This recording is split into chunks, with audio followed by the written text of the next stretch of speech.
With you I've been born again and again, but now you are revealed, and your power redundant. Oh Prince, oh Prince, Prince. Ow!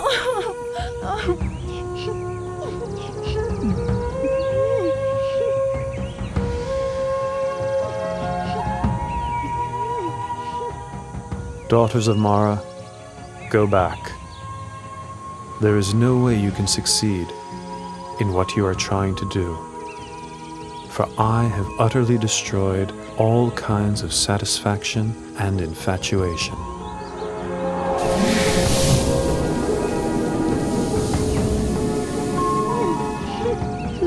My name is Tanha, and this is Rakan Orti. We're not here to tease or deceive you, but the truth is, we are quite taken with the sight of you.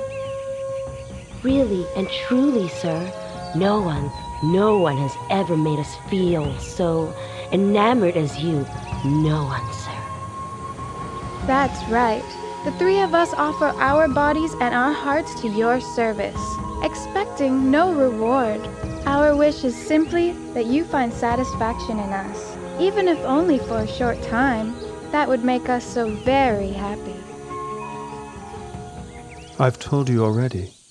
I have utterly destroyed all kinds of satisfaction and infatuation.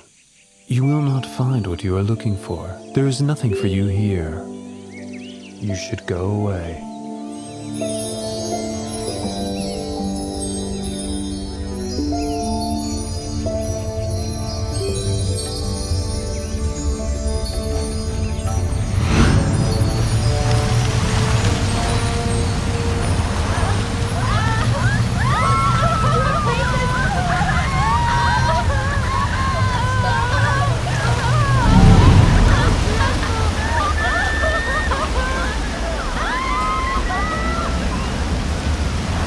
From this moment on, no one will ever again be able to wield power over the Samanagotama, the Enlightened One.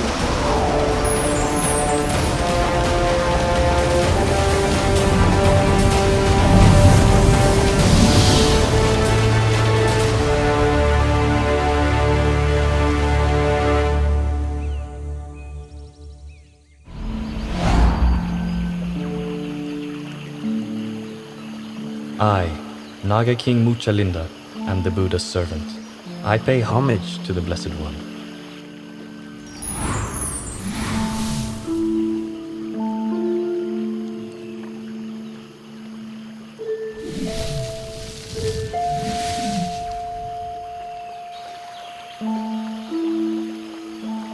Silence is happiness for the one who has seen the Dhamma. Delight in the peace of seclusion, harmlessness to all beings, freedom from lust, and overcoming sensuality. These are the highest joys in the world. Eradication of conceit is the greatest happiness of all. Your two humble servants bring baked and ground grain meal to offer. Please may the Lord Buddha accept our offering. I lost my alms bowl before my enlightenment. When I accepted the honeyed milk rice from Sujata, I floated the golden tray off in the stream.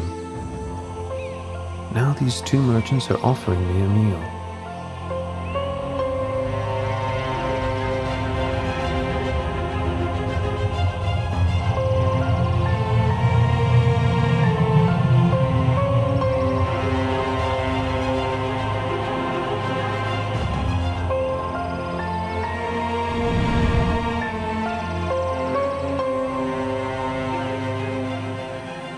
A recluse should not have more than one alms bowl.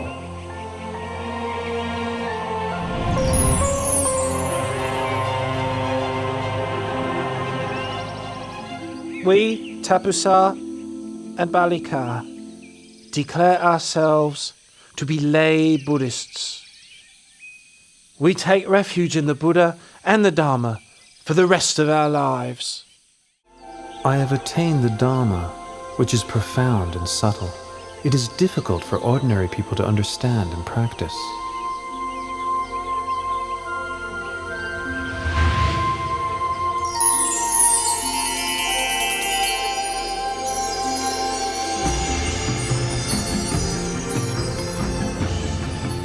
There are several kinds of people in this world. The quick-witted, upon hearing my teachings, know and understand them quickly, just like a lotus flower above the surface of the water that blossoms as soon as it receives the sun's rays. Those of moderate intelligence, having heard my teachings and then receiving some further explanation and training, are able to know and understand within a short time, just like a lotus flower, level with the surface of the water, ready to blossom the next day. The slow-witted, having heard the teachings, receiving further explanation and training, persevering with faith, are able to know and understand in the end, like a lotus flower below the water, which grows upwards before finally breaking through the surface and blossoming. The final kind of person, no matter how many times they hear the Dhamma, are unlikely to grasp the meaning or understand, although their listening may be a cause for realization in a future existence. This type may be compared to a lotus down in the muck and mire, falling prey to fish and turtles, not rising up and blossoming. This being the case, I'll preserve my life for the sake of spreading the Dhamma. I will teach humankind until the Dhamma becomes firmly established and widespread for the benefit and happiness of all for a long time.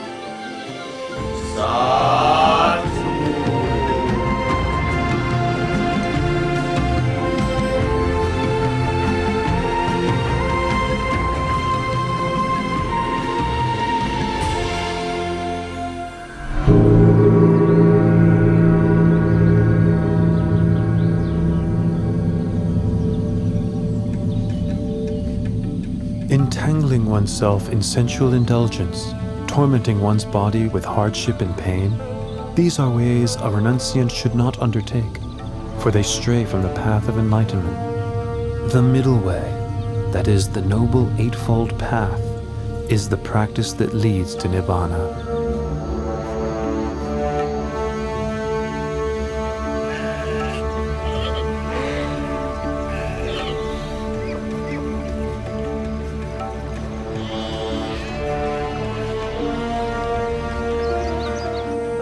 There are four noble truths as follows.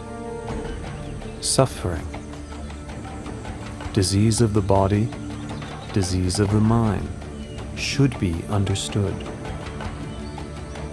Craving, which is the cause of suffering, should be abandoned. Cessation of suffering should be realized. The path of practice leading to the cessation of suffering should be developed. Once the Buddha had given his first Dhamma teaching, the Venerable Gondanya gained the vision of Dhamma and thus became the first stream enterer. Anya Kondanya knows the truth. Lord Buddha, please grant me ordination as a Buddhist monk. You are now a bhikkhu. Well taught is the Dhamma. Practice the holy life and put an end to suffering.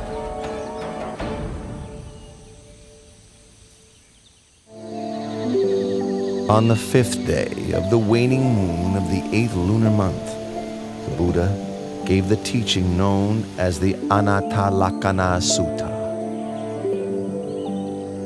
The 5 groups that we take as a self are as follows: body, feeling, pleasant, unpleasant, and neutral, perception and memory, mental formations, sense consciousness, awareness of mental impressions, These 5 aggregates are not me, not him or her, not mine, not his or hers, not myself, not his or herself.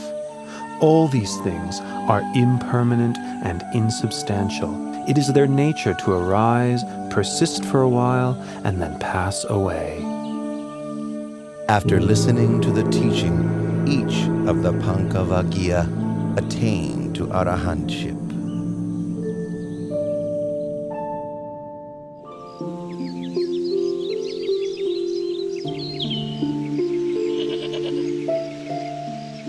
How troubled I feel.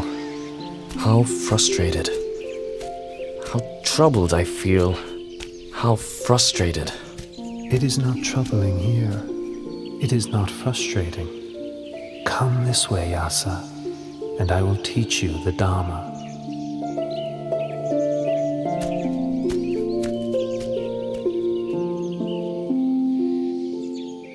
Dana, or giving, means training one's heart to know generosity, to know sacrifice. Sila, or morality, means establishing one's heart within the full doctrine of goodness. Heaven is the reward for a wholesome heart. The harm of sense pleasures is the heat and worry that comes with attachment to the sense of a self.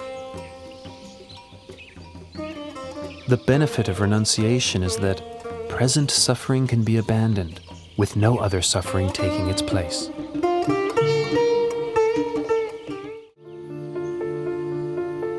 Listen, all of you. Once you know the unwholesome and the roots of the unwholesome, know the wholesome and its roots, know decay and death as well as their causes, know the cessation of decay and death, the path leading to the cessation of decay and death. Once you know suffering and its causes, the cessation of suffering, know the path leading to the cessation of suffering, then you can be said to have the right view. Listen, all of you. A bhikkhu in this Dhamma Vinaya is taught not to grasp at any state. Hearing this, he understands with wisdom. Understanding with wisdom, he attends to knowing all states as they arise, knowing feelings as they arise, pleasant feelings, unpleasant feelings, neither pleasant nor unpleasant feelings. He considers the impermanent nature of feelings. He observes the arising, persistence, and passing away of feelings. Seeing impermanence, he grows weary of feelings, weary and disinterested. He is able to let go. Meditating on letting go, not grasping or clinging to feelings, leads him to contemplation and realization of cessation. Ascetic, sir, did you see a courtesan dressed in green pass by here? Please, sir. She took off with our clothing and our jewelry. So now we're searching for her, but we can't seem to find her. O Bhattavaggiya, is it better for you to seek for this woman, or to seek for yourselves? I guess it would be better to seek for ourselves. In that case, I will teach you the Dhamma. The wise person rids himself of infatuation and preoccupation with the 5 sensual pleasures. He sees that life is short, and to be distracted by such pleasures is like being snagged and bound up, just as a fish is caught by a hook. Having taken the bait, it's a cause for much suffering and struggle thereafter.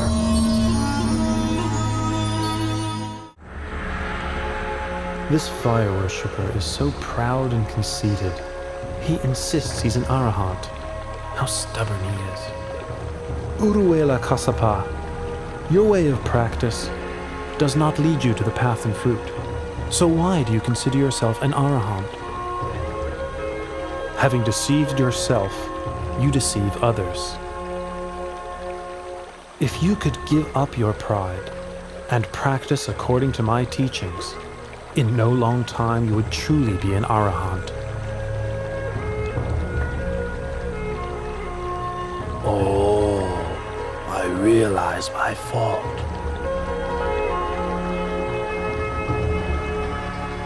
Please may the Buddha allow me to take ordination and teach me the Dhamma.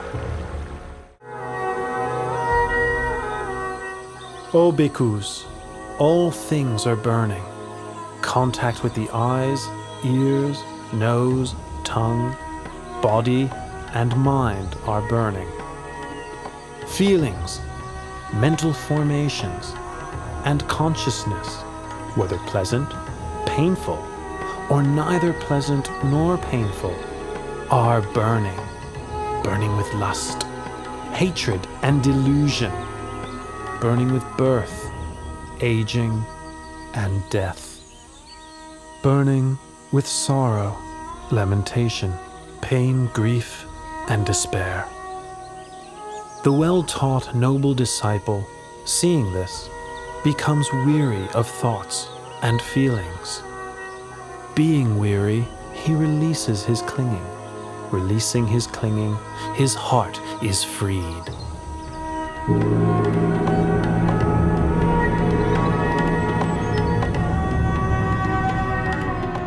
It seems that all of my wishes are about to be fulfilled. Follow me. We're going to seek out the Buddha and ask for his teaching.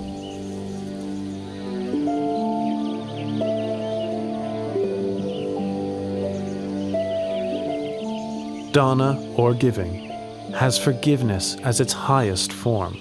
If one develops giving along with forgiveness, one becomes gentle and restrained, and one's heart becomes cool. This is because one has to let go of one's attachment to material things and to one's sense of self.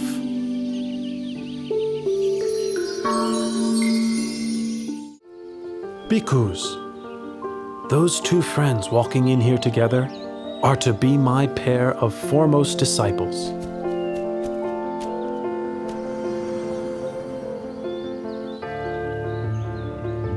The one well established in morality develops ever-present awareness of objects as they arise in the mind. Seeing such objects arising and ceasing continually, he begins to grow weary of them. Becoming weary, he lets go of his grasping and clinging.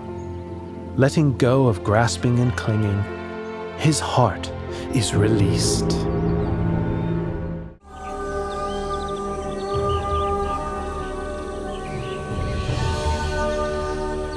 Moggallana. Employ the methods for overcoming drowsiness that I taught you. Moggallana. Feeling, whether pleasant, unpleasant, or neutral, is impermanent. It is of the nature to arise and cease. Being impermanent, it makes for suffering. Being impermanent, it is transitory and insubstantial, unreal, aniccham, dukkam, anatta.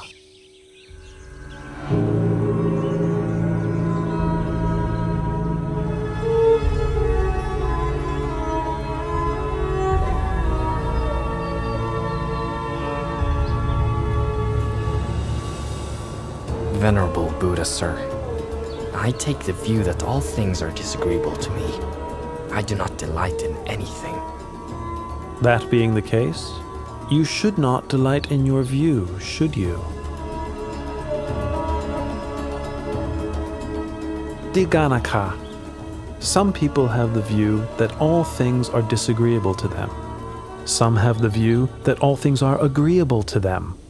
And others have the view that some things are agreeable and some things disagreeable to them.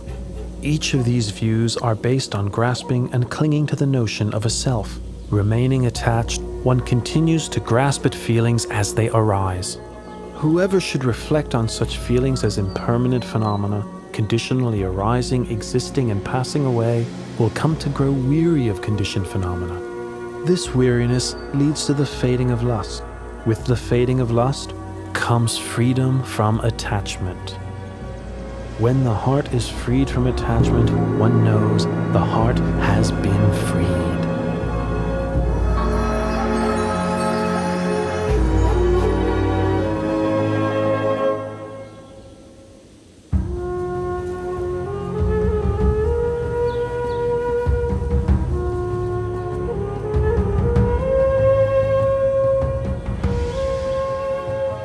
Hearing the Buddha's teaching uprights that which was overturned, reveals that which was hidden, shows the way to one who was lost, shines a light in the darkness. I take the Buddha, Dhamma, and Sangha as refuge for the rest of my life. Today is the day of the Katuranga Sanipata. I'll deliver the Ovada Patimokkha to the bhikkhus. To refrain from all evil, to do good to one's utmost, and to purify one's mind. This practice is the fundamental principle of Buddhism.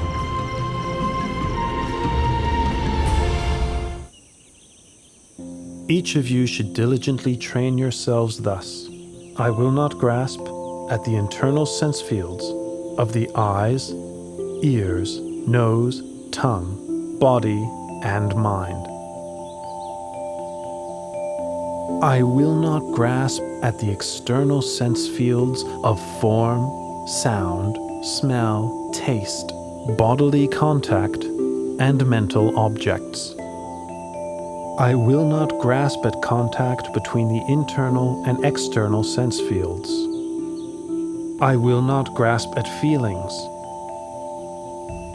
I will not cling to the 5 aggregates of the body: feeling, perception, thoughts, and consciousness. I will not cling to this world or the next. When I cease clinging to all that I've seen, heard, known, felt, sought, and imagined, all feelings of attachment to these will also cease. Listen, all of you. A person's heart may be purified through consistently applied efforts in practice, through wisdom, through Dhamma, and through morality, not by means of one's class, family, or property. In the past, when I was born as Vesantara, Pokaravasa also rained down on a congregation of myself and my relatives. Listen, all of you.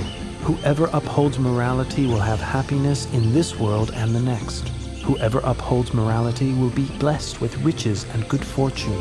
Whoever upholds morality has an unobstructed path to nirvana. Therefore, may you all uphold the purity of morality.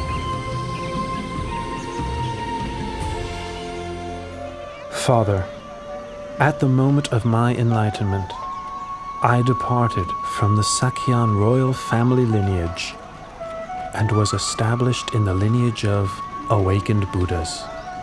My going for alms round is in accordance with the tradition of all Buddhas.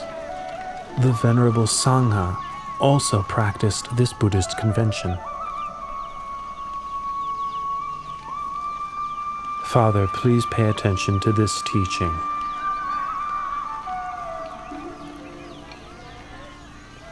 When a person clings to and indulges in form, feeling, perception, mental formations, and sense consciousness, that person is bound by the snare of Mara and burdened with the whole mass of suffering. When such a person doesn't cling or indulge in these, that person is freed from the snare of Mara and released from the whole mass of suffering.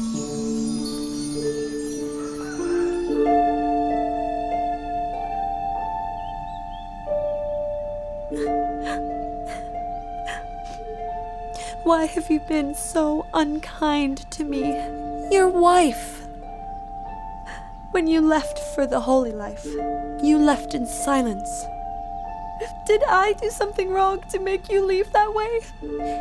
If I did something wrong, Then what was the fault of Rahula, born that very day, that you had to leave him bereft of a father? Bimba, don't be so melancholy. What I did was to help you and all beings that you might have a chance to know the way out of suffering.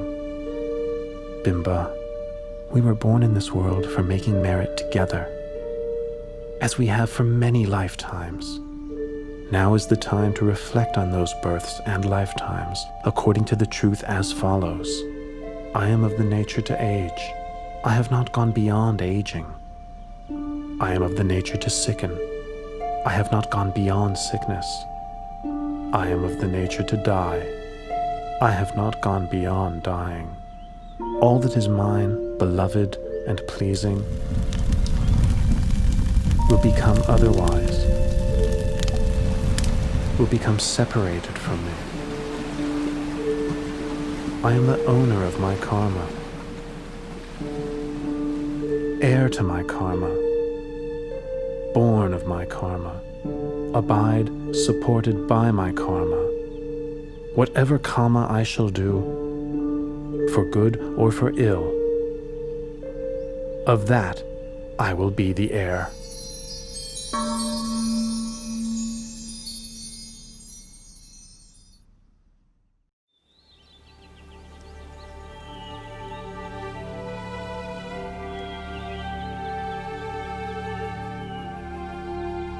My mother tells me that you have great treasures, you have great wealth. But since ordaining, you have no desire for royal wealth. As your royal successor, I wish to request my inheritance, which is mine by right. External treasures bind one to the round of death and rebirth on the wheel of samsara. Better to give the noble treasure, that is, the most excellent internal treasure, instead of worldly wealth.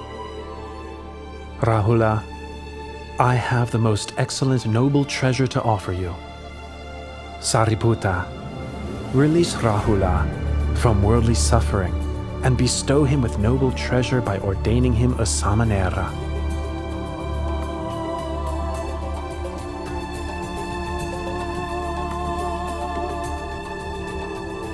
Rahula, from this point on, you are a samanera Rahula.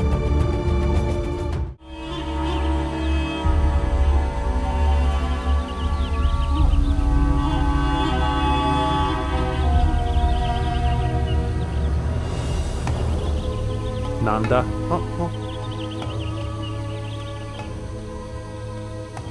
Since you were first ordained, you have not been intent on the practice of Dhamma or the living of the holy life. All your thoughts are of returning to the household life. My heart is constantly yearning for my wife, Janapada Kalyani. There's not a moment spent when I don't think of her. Nanda, come with me, and I'll show you things that you've never seen before. Nanda, those are Apasara goddesses in heaven. What do you think about them? Every one of those Apsara goddesses is beautiful in face and form. I can think of nothing to compare them with. Even my wife, Janapada Kalyani, has not half their beauty. Nanda, can you see that what you thought before to be exceedingly beautiful now pales in comparison to greater beauty? Yes, Lord Buddha, I can see.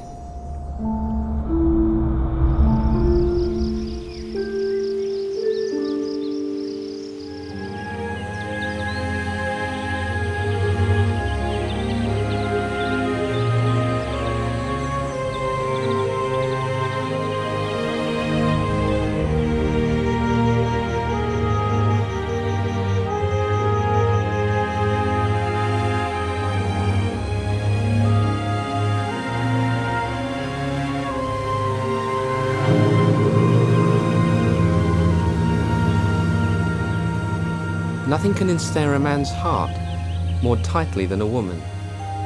Nothing can ensnare a woman's heart more tightly than a man.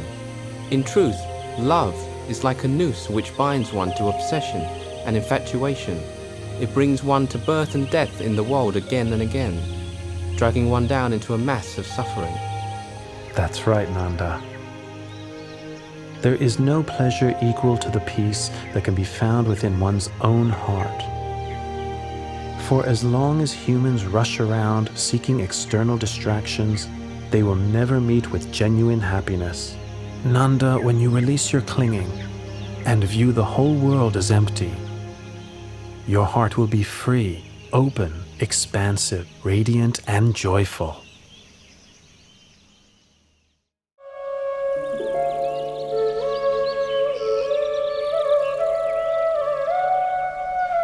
A person should overcome anger with non-anger, overcome evil with goodness, overcome stinginess with generosity, overcome careless speech with words of truth. Those engrossed in worldly enjoyments, indulging in sense pleasures, intoxicated by wealth, social standing, extravagance, praise, rank, prestige, and power, cannot see the noble beauty of truth.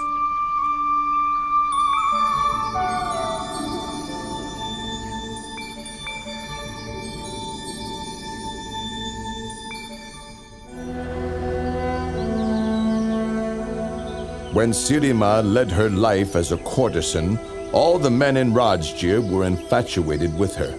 Everyone wanted to sleep with her. Now she is dead. I would like to sell her to the highest price.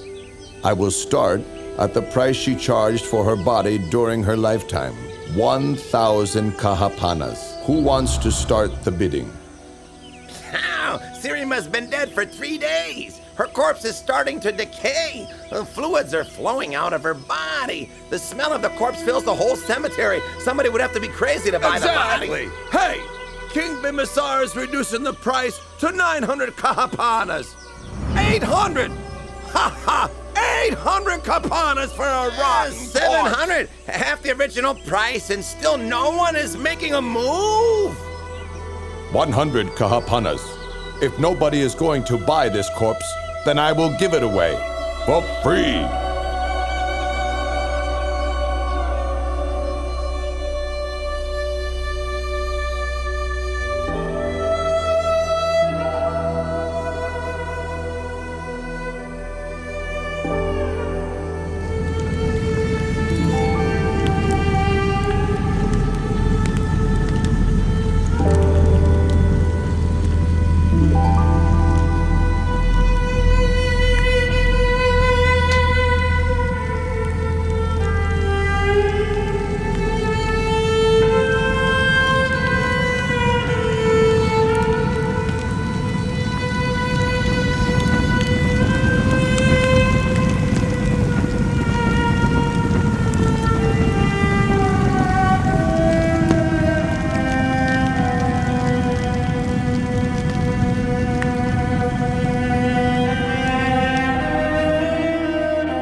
It is the nature of all conditions to arise, persist for a while, and then pass away. Investigate the impermanence of all conditioned phenomena. The tears of beings wandering through samsara are beyond measure. The bones which are laid down upon this earth cover it without gaps. This is something that is truly sobering to know. One who is still attached to forms, sounds, tastes, odors, and physical sensations cannot find liberation from this world.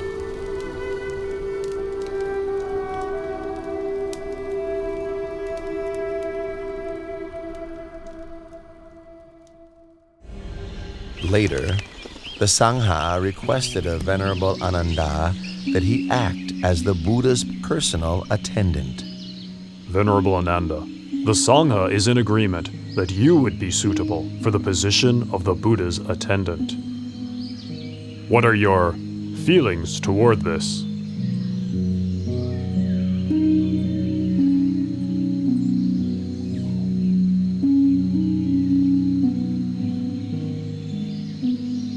O Lord and great teacher, I am ready to serve and attend to you.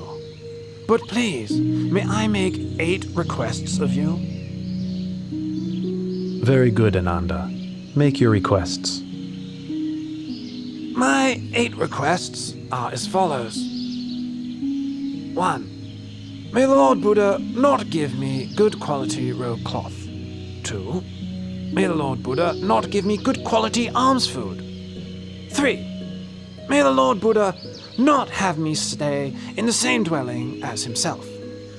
4. May the Lord Buddha not have me accompany him on meal invitations. 5. May the Lord Buddha attend all invitations that I accept on his behalf. 6. When visitors come a long way to seek an invitation, may I have permission to take them to see the Buddha straight away. 7. May I be granted permission to ask questions of the Lord Buddha whenever I am in doubt. 8. On whatever occasion the Buddha gives a teaching of the Dhamma, with myself not present, may he repeat it to me afterwards. Very good, Ananda.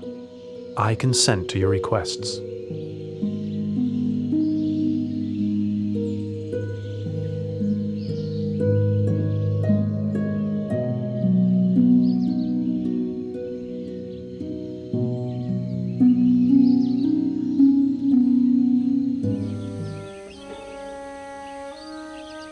In order that the bhikkhus in the Buddha's dispensation may inspire greater faith of the lay people, may I request that the Buddha approve the following 5 rules to establish strict practice guidelines for all monks.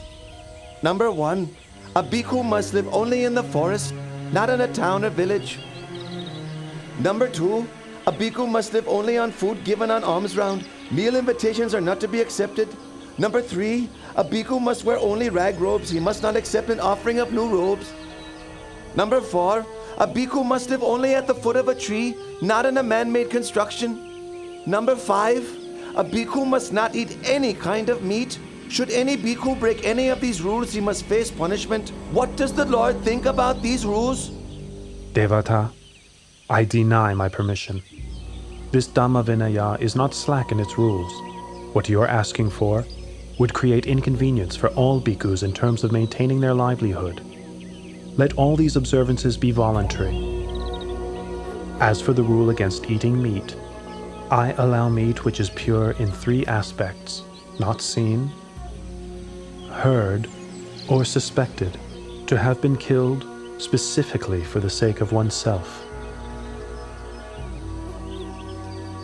My bhikkhus, who do you think is superior? My rules are stricter, aren't they? Whoever agrees should come and live with me. Devata, don't do this. Breaking up the Bhikkhu Sangha is a very heavy, evil karma. From this day on, I am no longer your disciple. I'll be carrying out formal acts of the community only with my own monks. Whoever agrees, follow me.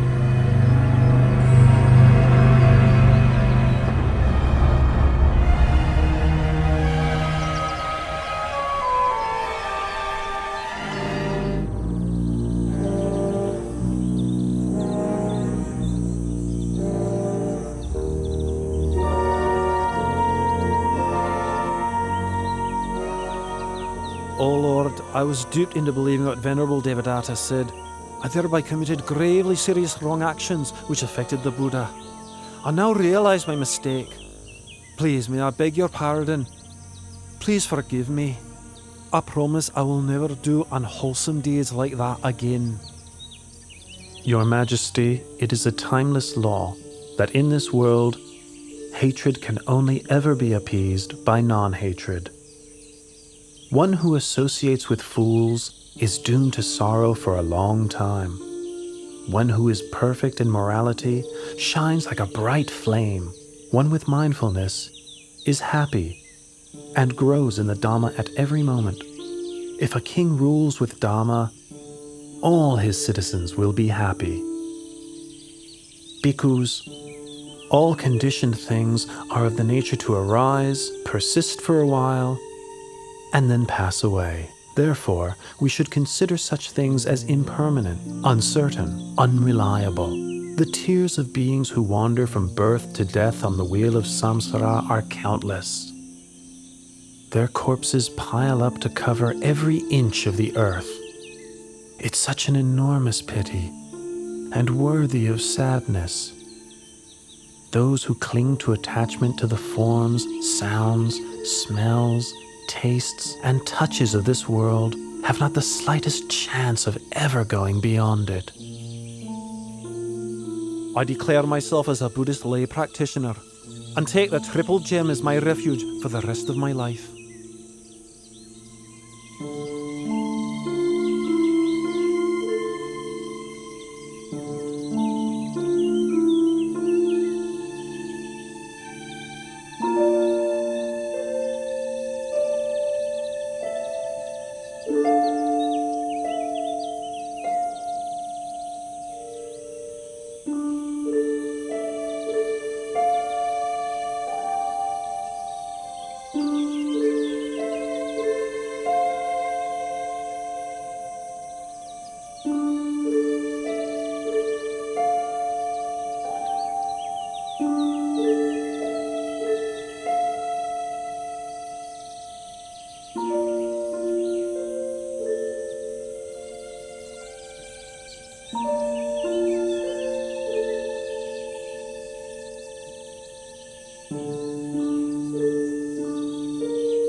The king has no alternative but to receive the heavy results of his terrible deed, murdering his own father.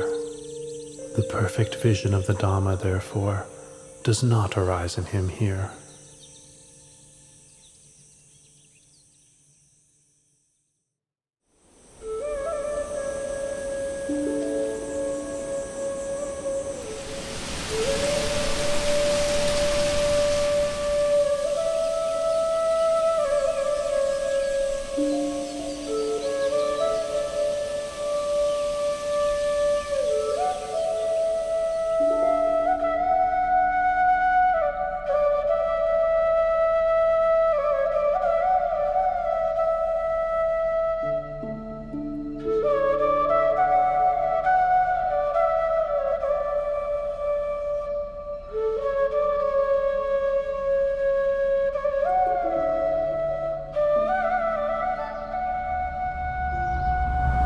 Birth, aging, sickness, death.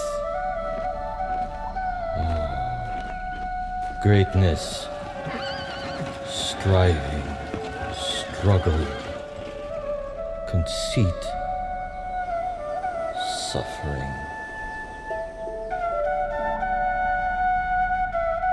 Your Majesty, the Lord Buddha has arrived at the royal palace.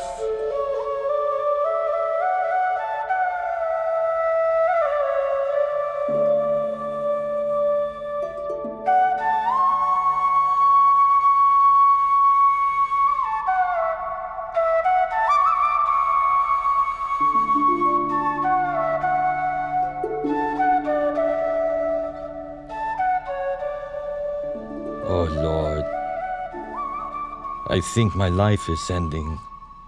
I can't bear this suffering very much longer. O Father, please do not worry. All conditioned things arise according to their nature. Having come into being, they persist for a while. Having persisted, it is their nature to pass away. It is only suffering arising, existing, and ceasing, nothing other than suffering. There's no woman, no man, no us, no them.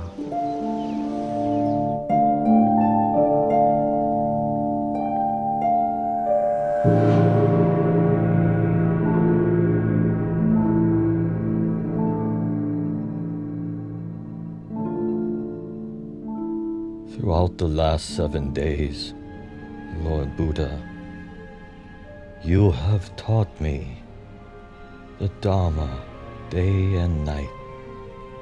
I have been liberated from the round of rebirth and attained to Nibbana. I have very little time remaining. I wish to express my veneration and then enter Nibbana for whatever faults I have committed through body, speech, or mind. Please, through your great compassion, forgive me. Now, I ask your permission to take my final leave and let me pass into Nibbana.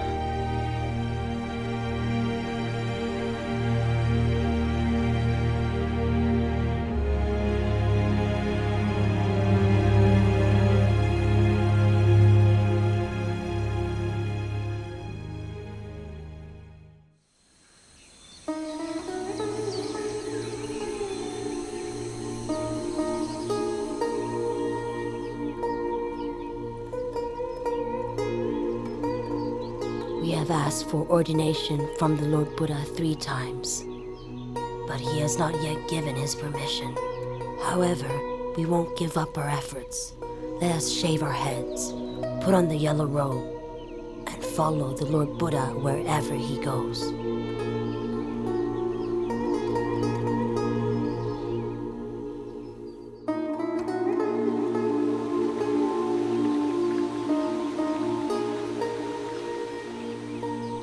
Oh Lord, if women were allowed to ordain in the Buddha's dispensation, could they attain to the level of arahantship? Ananda, if women were ordained in the Buddha's dispensation, they could attain to arahantship exactly the same as men can. If that is the case, in your kindness, please give ordination to Queen Mahapachapati, who raised and looked after you when you were a child, and thus fulfill her wishes, Lord. Ananda, if Pachapati will practice according to the 8 strict conditions, I'll give her my permission.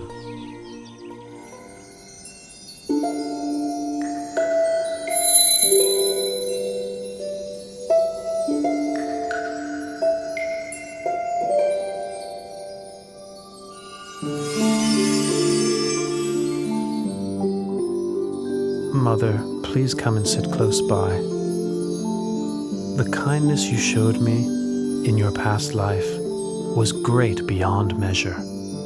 As an expression of my gratitude, may I take this opportunity of teaching you the Dhamma during the 3-month range retreat here in Tavatimsa, so that you may attain the path, fruit, and nirvana. Mother, please listen.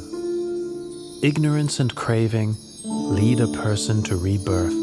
Agitated, their heart rushes around within samsara.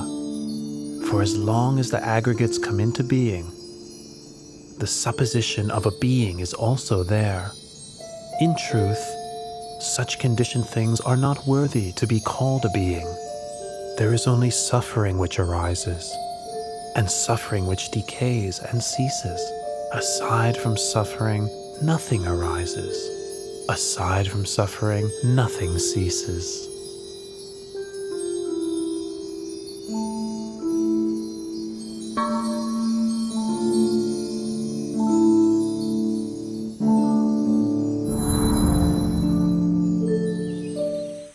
Venerable Sir, this is my wife, and this is my daughter Magandia, who I'm going to offer to you. Brahmins, I rejected sensual pleasure on the day of my enlightenment. I've seen the root cause of your existence, karma. You arise from sensual thoughts. Those thoughts arise in me no longer. Your karma will appear no more. Brahmins, listen to this teaching. The wise person must put effort into raising his mind out of attachment to sensuality, freeing himself from Mara's snare, steadying himself with the hook of mindfulness, he is able to master himself. He is able to have victory over himself.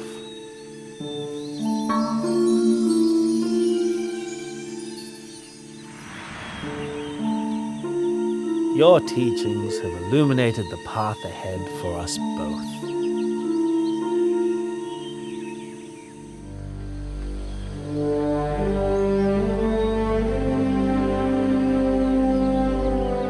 My name is Varanja Brahman. I am the ruler of this town of Varanja. Hearing of your reputation as a perfectly enlightened Buddha, I wish to have a Dhamma discussion with you. But why is it that when I, your senior in years, arrive here, you make no gesture of respect? Don't rise up to welcome me, and don't invite me to sit on the same level as you. Varanja Brahmin, in this world or in any other world, I have not yet met anyone superior in Dhamma to me to whom I should make a gesture of respect, stand up to welcome, or offer my seat. It's my view that your way of practicing and conducting yourself is quite tasteless. Brahmin, my way is indeed tasteless. I have abandoned the taste of the sensual pleasures of form, taste, smell, sound, and bodily touch. But I am not tasteless in the way that you understand it. You have no assets. You teach non-action and praise annihilation. And furthermore, I would say that you are loathsome. Brahmin, I have no assets or wealth because such things consist of forms, tastes, smells, sounds, and touches. Venerable Brahmin, I teach non-wrong action, non-evil action by body, speech, and mind. I praise the annihilation of lust, hatred, and delusion. Brahmin, loathsome is bodily misconduct, verbal misconduct, mental misconduct. I loathe all that is evil and unwholesome. But I am not at all loathsome in the way that you believe. You teach eradication, destruction. You teach non-arising and non-birth. Brahman, I teach the Dhamma for the eradication of lust, hatred, and delusion, and for the eradication of all unwholesome states. I teach the destruction of bodily misconduct, verbal misconduct, and mental misconduct. Because these are things which are worthy of destruction, I have attained the state of non-arising and non-birth by abandoning the causes of birth and becoming. I speak only the truth in response to your comments. The truth is not as you understand it to be. Pay attention, Venerable Varanja Brahmin, and I will teach you the Dhamma. Sending your mind outside and seeking faults in others is a cause for suffering. Reflecting internally, developing awareness of one's own mind, is the path. Nirodha, the end of suffering, is its fruit.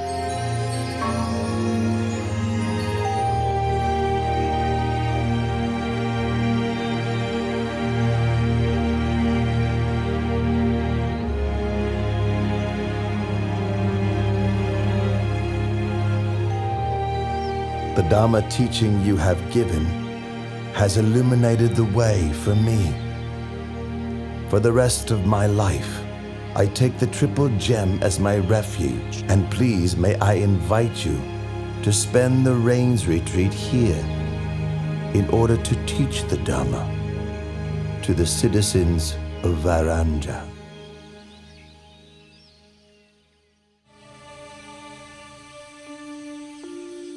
The Lord Buddha has forgiven us for our dispute.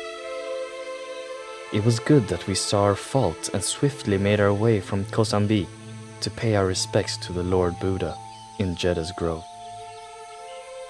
You're right. The Lord is going to give us a Dhamma talk. Pay attention. Know this, monks. This flourishing or decline of this teaching is not dependent on the actions of outsiders, but depends upon the fourfold assembly of monks and nuns, laymen and laywomen. Consider the fool whose acts of body, speech, and mind cause harm to self and others.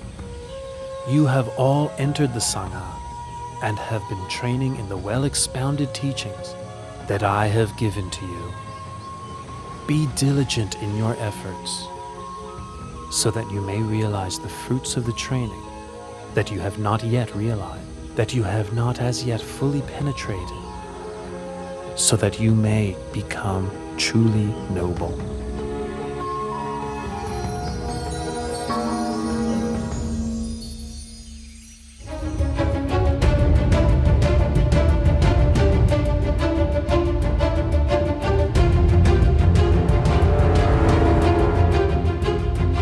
That's strange.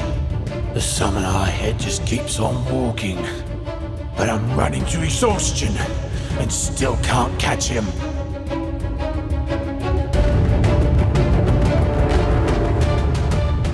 Oh. Stop there, summoner! Summoner, stop there!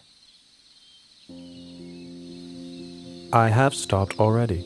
It is you who have not yet stopped. A holy man should speak only the truth. But there you are, striding onwards, telling me you've stopped.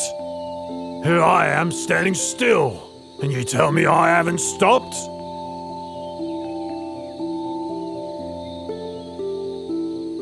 Ahimsaka, I have stopped. Stopped killing, stopped harming, stopped pursuing wrong livelihood, stopped all kinds of misconduct. It is you who have not yet stopped. Not stopped killing, not stopped harming, not stopped pursuing wrong livelihood, not given up misconduct. You're still grasping your sword. How can you say you've already stopped?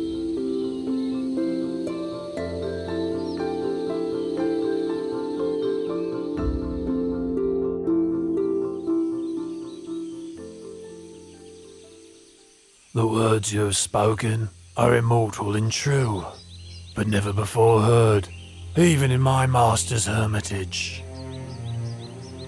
Ahimsaka, all things which arise are of the nature to eventually cease. The sword which you were carrying has now been laid down. So let go of the mental defilement associated with your wrong actions. Should your heart dwell on those actions, it will soon become spoiled. Focus on recollecting your good action. Your heart will become increasingly cheerful and radiant. Be industrious in making merit, maintaining morality, and brightening your mind in every single moment.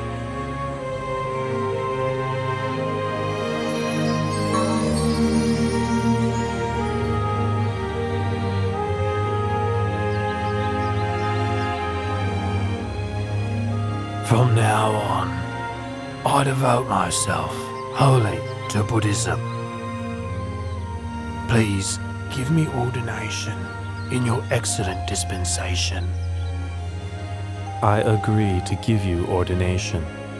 Follow me back to Jetavana Monastery.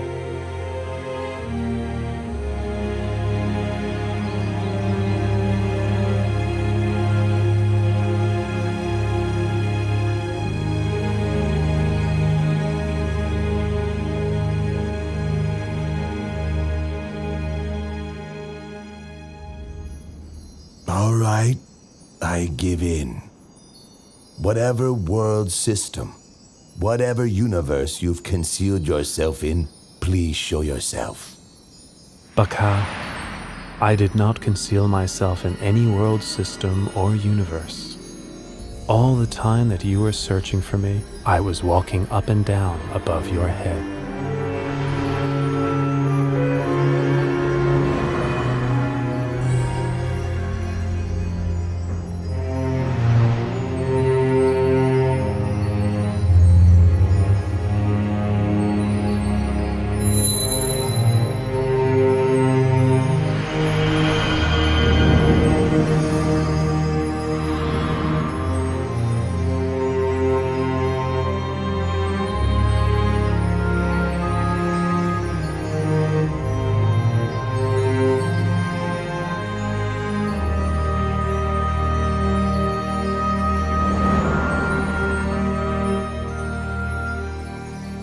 Lord Buddha, I offer my obeisance. The powers that you have shown to me exceed those of all the deities and Brahma gods. Baka, pay close attention to this teaching. The power and pleasures in this Brahma realm are very long-lasting. They encourage you to think that all things are permanent.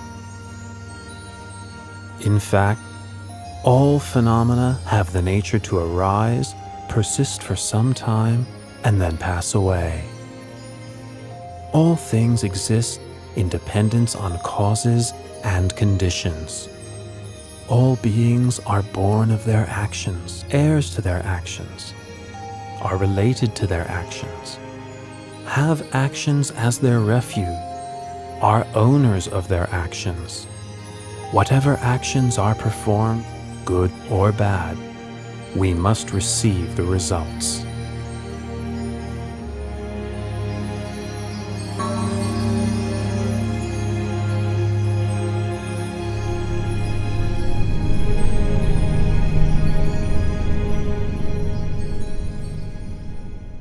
Ananda, I am now 80 years old and my body is decayed and deteriorating. It's like an old cart held together with bamboo. It can be used to carry a load for only a short while longer, but it's not a lasting solution. Only through concentration of mind can I hold this body upright and keep on walking. As for you, you must take refuge unto yourself. In the end, there can be no other refuge. Ananda, the precincts of Baliwea Chetya are peaceful and quiet. Should anyone develop the 4 methods for success and have the wish to extend his life for a very long period, he will surely succeed in what he wishes. Oh Lord, what was the cause of that sudden unexpected earthquake? Please tell me.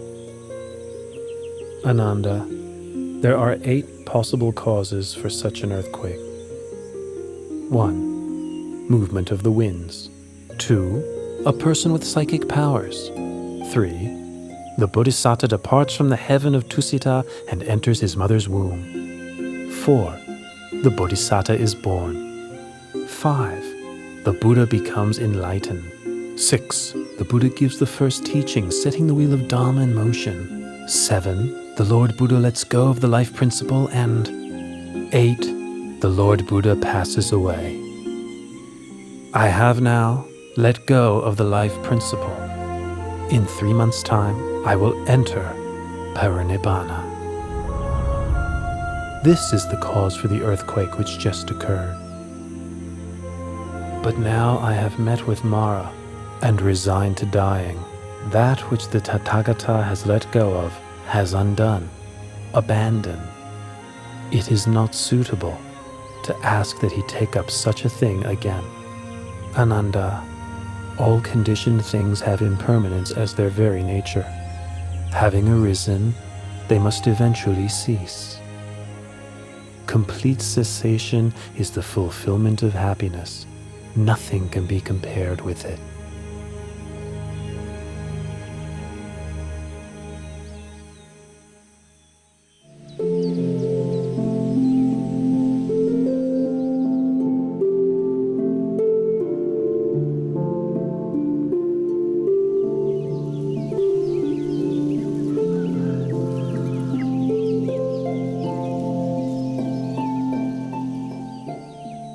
wise person should lift his mind out of longing for sensual pleasures. Give up this snare of Mara, using mindfulness for restraint.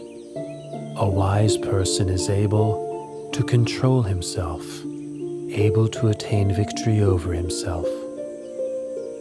Lord Buddha, in addition to coming to stay in my mango grove, you have also given me a Dhamma discourse. You have shown such kindness to me, Junda, the goldsmith's son. Tomorrow morning, please accept my invitation to receive alms food at my house.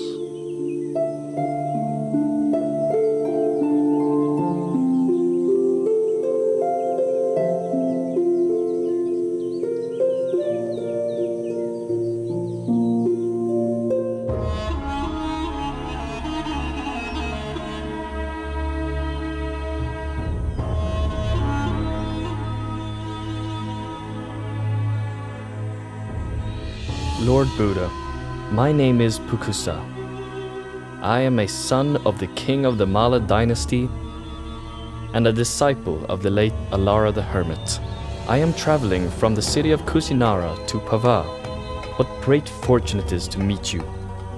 I had made the determination in my heart that I may have the opportunity just once to hear the Buddha's teaching.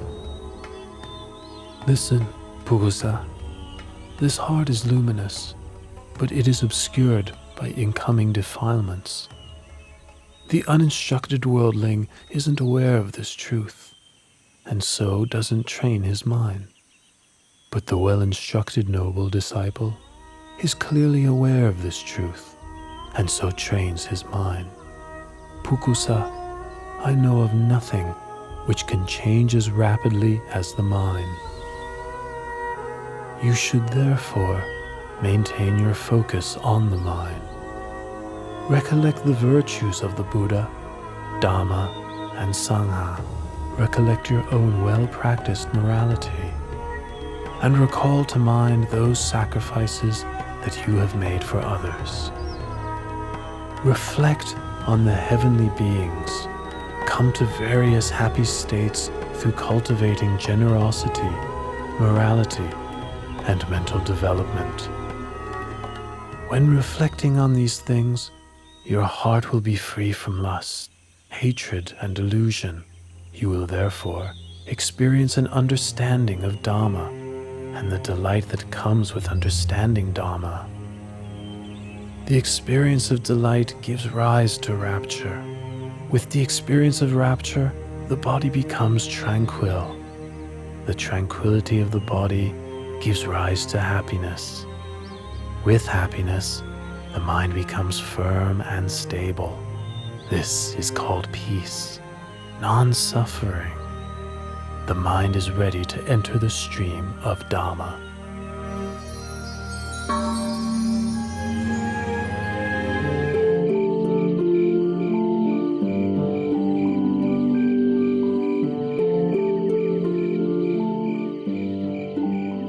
Ananda, from now on, I will not rise up from this place again.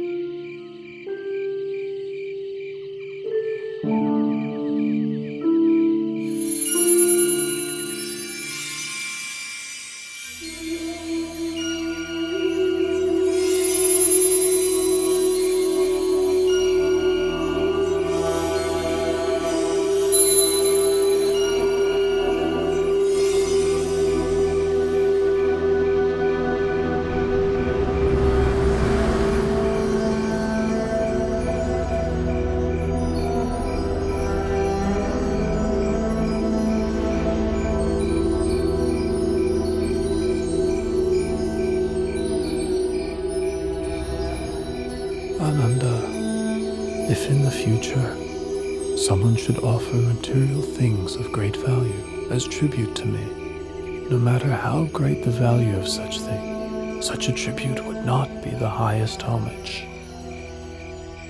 Ananda, whoever should practice according to the Dhamma which is rightly taught by me, such a person pays the highest homage. Ananda, I will pass into Parinibbana tonight. Lord Buddha, please don't pass away in a small town as Kusinara. Please travel on to a large city, such as Savatthi, Kosambi, or Varanasi. These cities have large numbers of noble, Brahmins, and householders who have great faith in you and the lessons you have given them. Ananda, do not fault Kusinara for being such a small town. In the past, it was a great capital city with tremendous wealth, abundant food, and many citizens. The sounds of singing and music were heard throughout the day and all night. Another thing, should I go to pass away elsewhere, Supada Paripajaka would not meet with me, and therefore would miss the opportunity to attain enlightenment. If I should attain to Parinibbana in another city, a great war would break out with squabbling over my bodily relics as the cause. Here in Kusinara lives Donna the Brahmin. He is capable of quelling such disputes. He will distribute the relics of my cremated body amongst the nobles who come here from many different cities. As a result, there will be no war. These are the reasons I have made the effort to reach Kusinara. In the past, great numbers of those with faith in the Dhamma would travel from every direction to seek you out, listen to your teachings, and ask you questions. But from now on, all those people and myself will be deprived of the opportunity to see you and to have an audience with you. Ananda, there are 4 places which are apt for recollection of me. 1. Lumpini Park, where I was born. 2. Bodhgaya in the state of Magadha, where I was enlightened. 3. The Deer Park at Isipatana, where I gave the first Dhamma teaching. And finally, the place of my Parinibbana Salavana Park in Kusinara, right here. Those who make pilgrimage to these 4 locations will experience disenchantment with the world and feel inspiration to follow in my footsteps. Lord Buddha, in this celibate life, one often encounters women. Some are mothers, sisters, and relatives of monks. Others are those with faith in the triple gem. How should a bhikkhu practice in relation to women? Ananda, a bhikkhu ought not to look at women at all. It is better this way. But if a bhikkhu must see women, how should he behave towards them? Ananda, if it's necessary to see women, they ought not to engage in conversation with them. It is better this way. If it is necessary to converse with women, how should a bhikkhu practice? In that case, a bhikkhu should have well-controlled mindfulness and sense restraint. He should have orderly speech and guard his mind from falling prey to lust or infatuation. The beautiful things of this world themselves are not sense desire, but the lust which arises in one's mind due to unwholesome intention, that is a person's sense desire. Once one has abandoned pleasure in unwholesome states, beautiful objects of this world still exist, but there is no way one can be harmed by them. Lord Buddha, after you have passed into Parinibbana, how should we treat your body? Use the method for treating the body of a wheel-turning monarch. Wrap the body in 500 layers of white cloth, lined with cotton wool. Then place it in a coffin with perfumed oil. Then place the coffin on a pyre of sandalwood. Once the body has been cremated, enshrine the relics in a stupa, which is to be built at a crossroads, so that people can pay their respects there for a long time to come.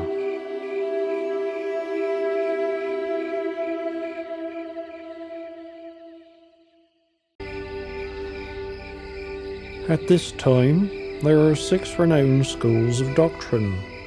Each has many followers. Of these 6, can you tell me which are led by an arahant?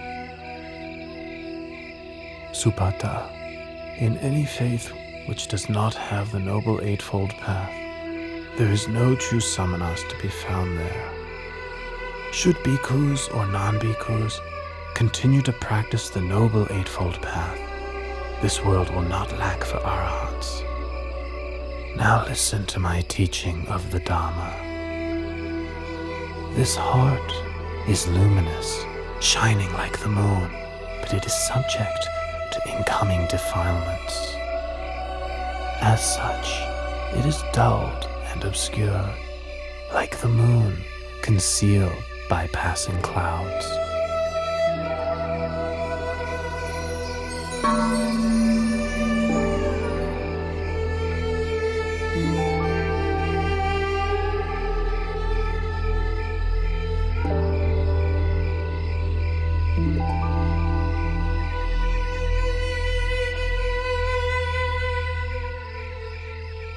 Lord Buddha, teacher of the most excellent Dhamma, you make right that which I've wrongly seen for so very long. Please may I take ordination in the Buddha's dispensation?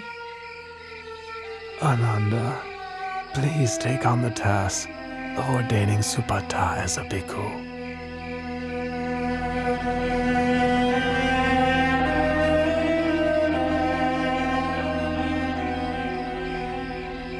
Supata, consider the hair of the head, hair of the body, nails, teeth, and skin, as well as all materiality and immateriality, according to the truth. Such things are changing, decaying, impermanent, suffering and not self, not a being, not a person, not I, not mine, not myself, not him, not his, not himself. Supata, your supports for the holy life will be alms food, simple robes to cover yourself, the base of a tree for lodging, and fermented urine for medicine, following the ways of nature.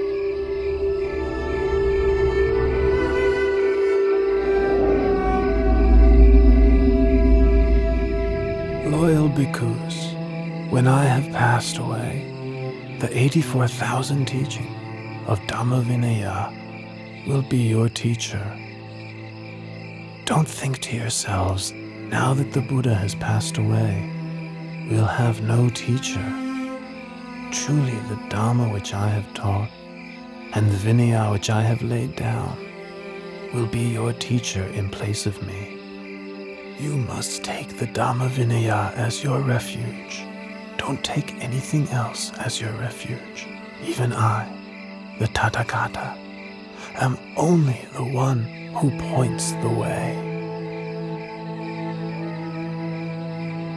Ananda, come and sit close by.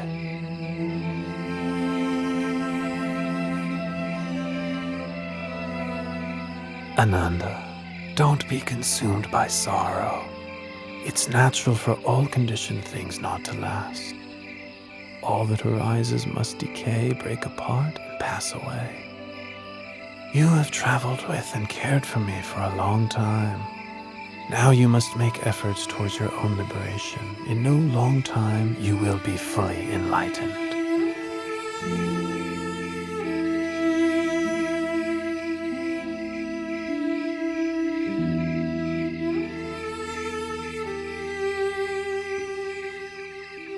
Ananda, Chanabhikkhu has views of self-importance because he's been close to me since the household life. He has become stubborn and difficult to teach.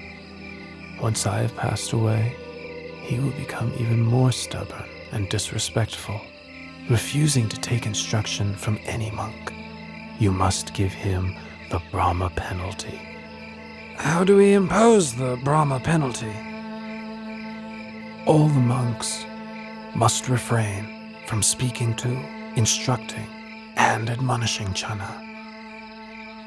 Having received this punishment, Channa will realize his fault and change his ways. Finally, he will attain to arahantship.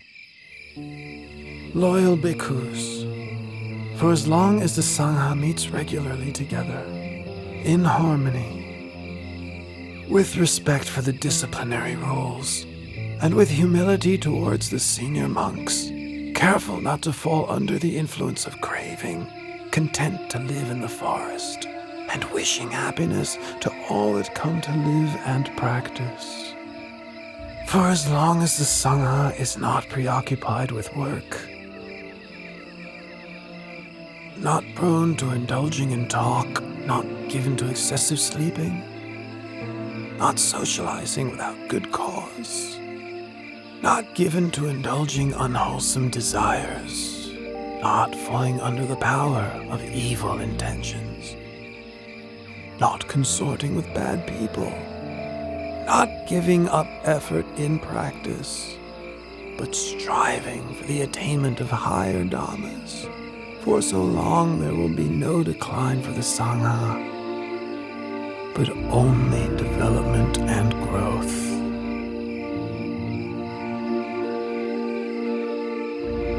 Bhikkhus, I remind you that all conditioned things are of the nature to decline and cease. Free of heedlessness, develop yourselves and benefit others to the utmost.